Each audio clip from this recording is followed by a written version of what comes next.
Yo les Nakama, je pense que vous avez remarqué que j'adore la bouffe. Du coup, aujourd'hui, j'ai eu l'idée de faire la chose que j'aime le plus dans la cuisine asiatique, ou même plutôt la cuisine japonaise pour être beaucoup plus précise. C'est tout simplement les onigiri. Mais c'est pas n'importe quels onigiri, c'est les onigiri de Tanjiro. Ceux qu'on voit dans cette scène-là. Oh, arigato.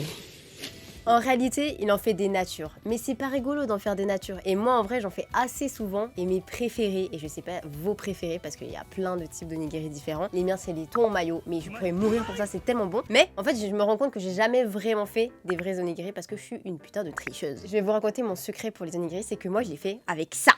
Donc vous allez me dire, c'est pas vraiment de la triche, c'est pour faciliter la façon de cuisiner parce que sinon ça prendrait des plombes de faire la petite forme là, cette petite forme parfaite là qui est très difficile à faire je pense. Donc en fait, le défi d'aujourd'hui, c'est de faire des vrais onigiri. Donc du coup, on va mettre celui-là au chômage et on va faire les vrais onigiri de Tanjiro dans Demon Slayer. C'est parti, c'est parti. Stop, je pense que là vous allez vous dire what the fuck, les images de cette vidéo et elles partent dans tous les sens. Désolée mais je voulais vraiment que cette vidéo voit le jour et comme ma caméra principale elle a filmé toute la vidéo full lors du premier tournage, bah du coup je pense que ce sera un petit peu perturbant mais promis, les prochaines fois je ferai plus attention. Du coup je vous laisse avec la partie ingrédients de la vidéo. Donc du coup en fait cette recette elle est vraiment approximative parce qu'en fait c'est plus à ma sauce, c'est comme moi je l'ai fait vraiment. Donc du coup pour commencer, bah thon mayo, hyper easy. Moi je prends juste une petite boîte de thon et de la mayonnaise et je mélange tout. Ensuite il nous faudra des feuilles d'algues et du coup 200 g de riz. Pour les vrais onigiri, ou du moins je sais pas vraiment si au Japon on fait exactement comme ça. En tout cas tous les tutos que j'ai vus c'était avec ça. En gros faut un bout de film plastique. Ok donc du coup là on va faire 3 petits onigiri et je pense que ça va être hyper dur pour moi parce que actuellement j'ai pas de support. Du coup bah c'est parti. Ok donc easy, on prend un bout de cellophane.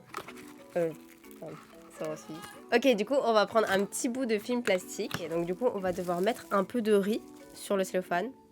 Putain. Ok, contrairement au premier tournage, je pense que là, ce sera un peu un fail, parce que je dois tout faire dans mes mains. Bah là, je vais mettre le thon par-dessus, et après, on va remettre une couche de riz au-dessus, du coup. C'est quoi ce tournage de galère?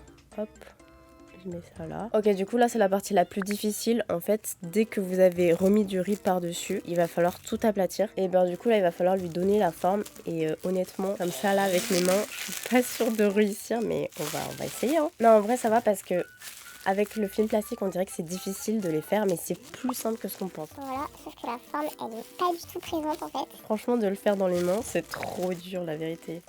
J'essaie de faire un petit triangle avec mes mains. Il y a une petite vibe là. En vrai, il faut se dire que c'est un peu comme les crêpes. La première, elle est toujours un peu ratée. On va le laisser comme ça, le pauvre. Et du coup, on va mettre une petite feuille d'algue. Alors, on va l'ouvrir. Hop. On va le retourner comme ça. Hop. Oh. Pour une première et une reprise d'un ancien tournage, franchement, il est pas mal du tout. Il est très très mignon, il est tout petit, tout boudineux. Et du coup, vous avez capté, rebelote, je vais en faire encore 2. D'ailleurs, désolée si j'ai un petit peu une petite voix parce que je suis malade en ce moment, c'est vraiment atroce.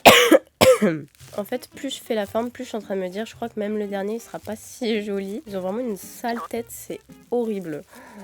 Mais je crois qu'il est encore pire que le premier. C'est bon. Ok, maintenant on passe sur la préparation du dernier en espérant que ce sera le plus joli. Hein. Ah lui ça va, je crois que je commence à prendre la main. Là il est trop mignon. Je crois que c'est quand même le mieux réussi, mais je suis pas très sûre. Il est trop choupi. Il tient pas très bien celui-là. Update, il tenait vraiment pas, il s'est cassé. Tadam! Voici mes petits onigiri. Alors je sais pas si ça se voit bien à la caméra mais ils ont pas tous la même tête. Surtout le dernier il se casse alors que j'avais tout misé sur lui et j'étais sûre que ça allait être le meilleur mais visiblement non. Du coup je trouve que c'est vraiment difficile de les faire à la main sans ma petite machine justement. Mais disons que si vous êtes à la cuisine ou sur une table, vous pouvez leur donner une forme plus régulière et plus similaire à l'onigiri en posant chaque côté sur la surface plate et je pense que ça peut aider. Voilà mon seul conseil qui peut être plus ou moins utile. Du coup on va passer à la dégustation même si je sais absolument le goût que ça a parce que j'en mange tellement, j'aime tellement ça, vraiment je trouve que c'est trop bon. Du coup bah au final c'est le premier le plus beau donc c'est celui que j'ai mangé. Ils tiennent pas du tout, ils se cassent tous je crois. Allez c'est parti. Itadakimasu. Il va se casser. Mais trop bon. Ton maillot franchement c'est tellement bon.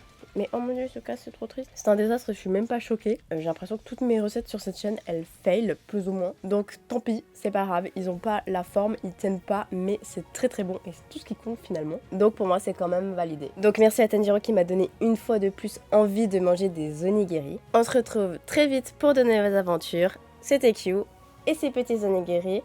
Bye bye!